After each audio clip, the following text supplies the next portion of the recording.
Assalamualaikum warahmatullahi wabarakatuh. Saya Sukma Ayu Imanda dengan NIM 222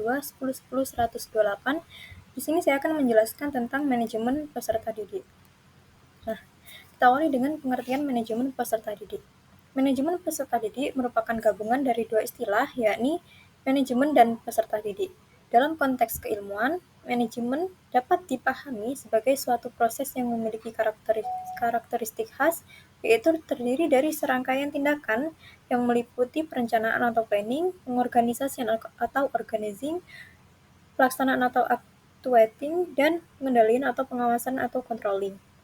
Proses-proses tersebut dilaksanakan secara sistematis untuk menetapkan serta mencapai sasaran atau tujuan yang telah ditentukan sebelumnya, dengan cara mengoptimalkan pemanfaatan seluruh sumber daya yang tersedia, baik sumber daya manusia maupun sumber daya lainnya yang relevan. Nah, sedangkan peserta didik dapat dipahami sebagai individu yang secara resmi telah terdaftar di sebuah lembaga pendidikan, baik formal maupun non-formal, yang menjadi fokus utama dalam proses penyelenggaraan pendidikan. Dalam proses pendidikan ini, peserta didik bukan hanya menjadi penerima ilmu pengetahuan, tapi juga terlibat aktif dalam pembentukan nilai sikap, keterampilan, dan pengetahuan yang akan menunjang perkembangan diri mereka sebagai manusia seutuhnya sesuai dengan tujuan pendidikan yang telah ditetapkan oleh negara.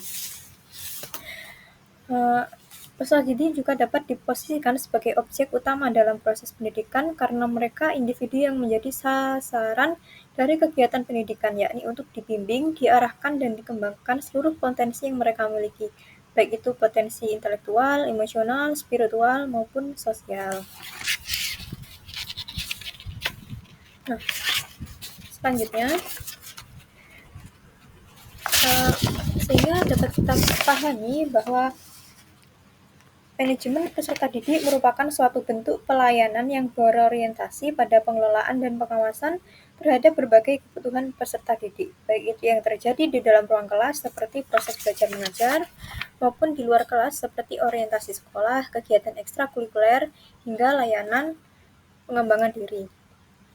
Kegiatan-kegiatan ini mencakup mulai dari proses pendaftaran peserta didik baru, sampai pada upaya sistematis dalam mengembangkan potensi, minat bakat, dan kebutuhan peserta didik selama mereka berada dalam masa studi. Nah, secara garis besar, manajemen peserta didik menyangkut seluruh proses administratif dan administratif yang berkaitan dengan pendataan, pemantauan, serta pelayanan terhadap peserta didik yang dimulai sejak mereka diterima sebagai siswa baru di lembaga pendidikan hingga mereka dinyatakan lulus. Nah, fungsi utama dari manajemen peserta didik ini yaitu untuk memberikan pelayanan yang terarah mencakup kegiatan pengaturan administratif, pengawasan proses pendidikan, serta penyediaan layanan penunjang lainnya kepada peserta didik. Selanjutnya, manajemen peserta didik ini ada ruang lingkup, diantaranya yaitu perencanaan peserta didik. Nah, aspek pertama dalam manajemen peserta didik adalah proses perencanaan atau penjadwalan yang berkaitan dengan pengelolaan peserta didik. Tahap ini sangat penting karena perencanaan yang matang akan dapat mempersiapkan dengan baik sehingga pelaksanaannya dapat berlangsung secara tertib dan terorganisir. Nah, yang kedua yaitu penerimaan peserta didik baru atau PPDB. Penerimaan peserta didik baru merupakan kegiatan rutin tahunan yang dilaksanakan oleh setiap lembaga pendidikan. Beberapa tahap penting dalam proses penerimaan peserta didik baru meliputi penyusunan kebijakan, penerimaan, penentuan kriteria seleksi, pengaturan sistem dan alur penerimaan, penetapan prosedur operasional, dan lain-lain. Selanjutnya yaitu ruang lingkup yang ketiga yaitu orientasi peserta didik. Orientasi peserta didik adalah bagian dari proses penerimaan siswa baru yang bertujuan untuk memperkenalkan mereka pada lingkungan dan kondisi sekolah yang akan menjadi tempat belajar mereka.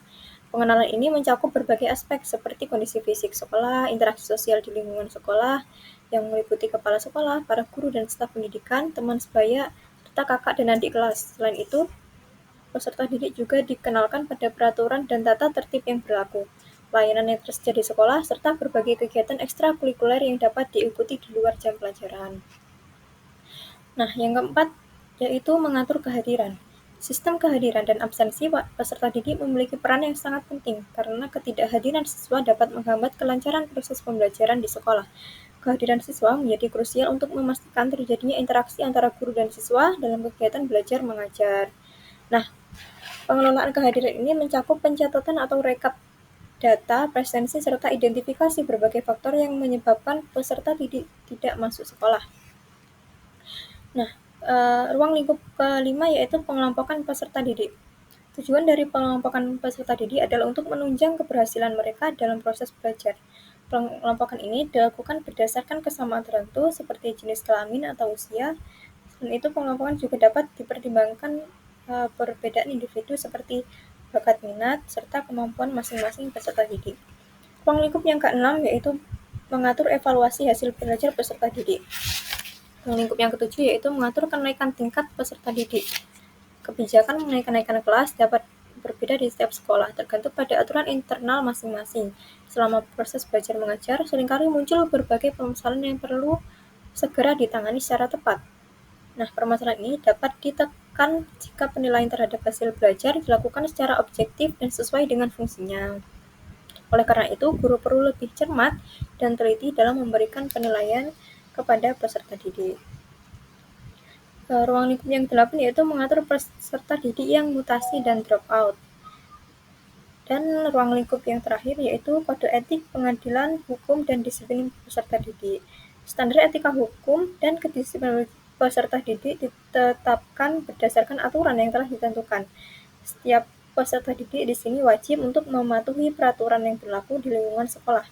Selain itu, guru juga memiliki tanggung jawab untuk memberikan teladan kepada peserta didiknya.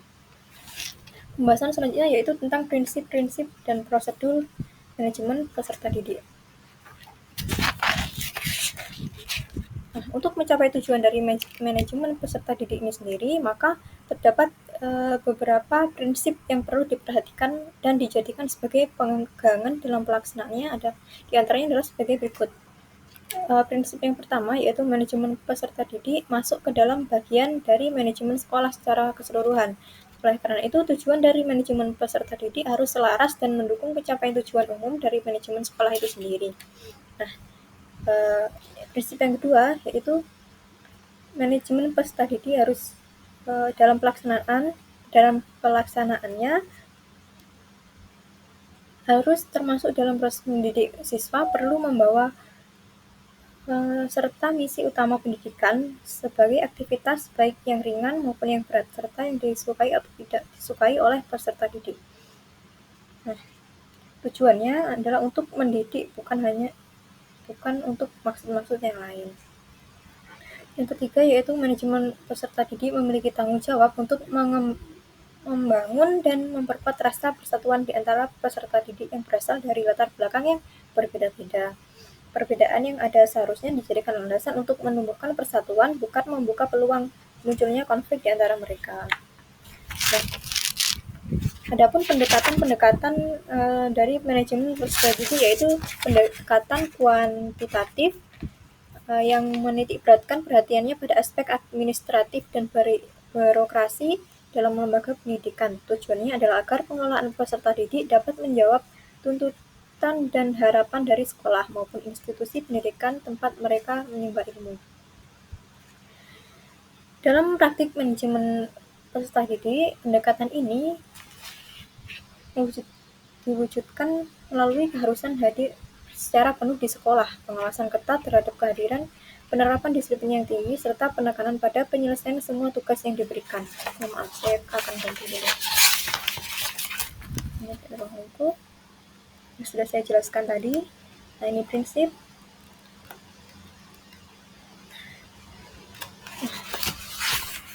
Oke, saya lanjutkan dulu tentang pendekatan yang kedua, yaitu pendekatan kualitatif.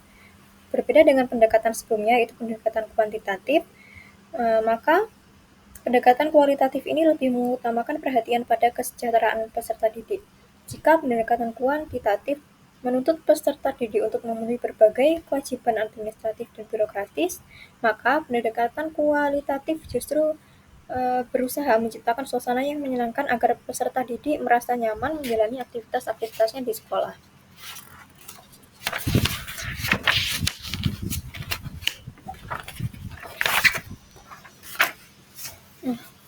Sebelum saya jelaskan tentang model manajemen peserta didik, maka saya akan menjelaskan tentang prosedur manajemen peserta didik.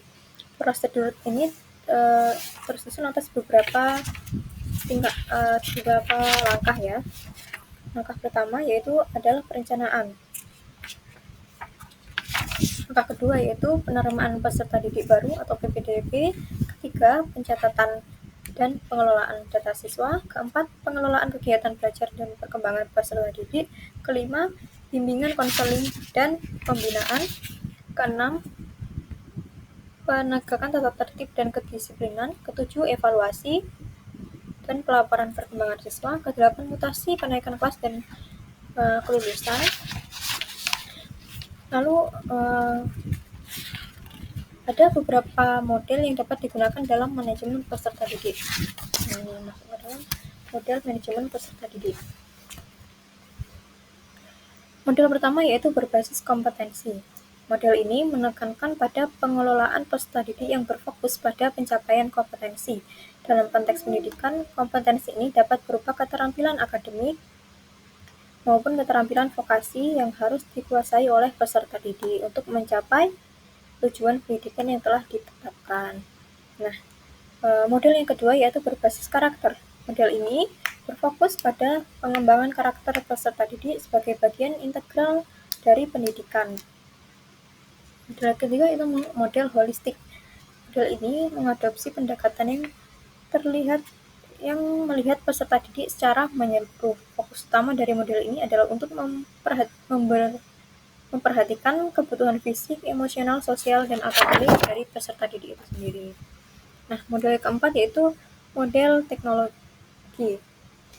Dalam model ini, teknologi digunakan untuk mendukung pengelolaan peserta didik dengan adanya sistem informasi manajemen peserta didik yang terintegrasi setelah dapat memantau dan mengelola data peserta didik secara lebih efisien.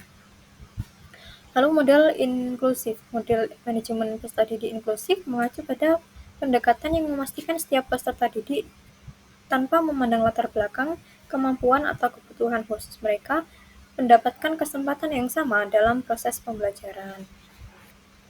Nah, selanjutnya yaitu pembuatan keputusan di era kontemporer. Pengambilan keputusan di dunia pendidikan adalah salah satu aspek penting yang mempengaruhi kualitas pendidikan dan pengelolaan. Di era kontemporer, pengambilan keputusan dalam pendidikan harus mempertimbangkan berbagai faktor yang dinamis dan kompleks, termasuk perubahan teknologi, kebijakan pemerintah, kebutuhan peserta didik, serta perkembangan global. Nah, karakteristik yang membedakan dengan pengambilan keputusan pada era sebelumnya yaitu yang pertama, kecepatan dan kompleksitas. Di era kontemporer ditandai dengan perubahan yang sangat cepat, teknologi yang berkembang pesat, dan tuntutan masyarakat yang semakin tinggi terhadap kualitas pendidikan. Nah, sehingga mengambil keputusan di dunia pendidikan harus dapat membuat keputusan yang tepat dalam waktu yang singkat dengan mempertimbangkan banyak faktor yang kompleks. Nah, selanjutnya berbasis data dan teknologi. Pengambilan keputusan di era kontemporer seperti saat ini banyak didasarkan pada data yang akurat dan teknologi informasi yang mendukung. Nah, selanjutnya karakteristiknya yaitu berpartisipasi stakeholder. Maksudnya pengambilan keputusan dalam pendidikan tidak lagi bersifat top and down, tapi semakin melibatkan berbagai pihak, termasuk guru, orang tua, peserta didik, dan masyarakat. Kolaborasi antara berbagai pihak ini menghasilkan keputusan yang lebih inklusif dan mempertimbangkan berbagai macam perspektif. Nah,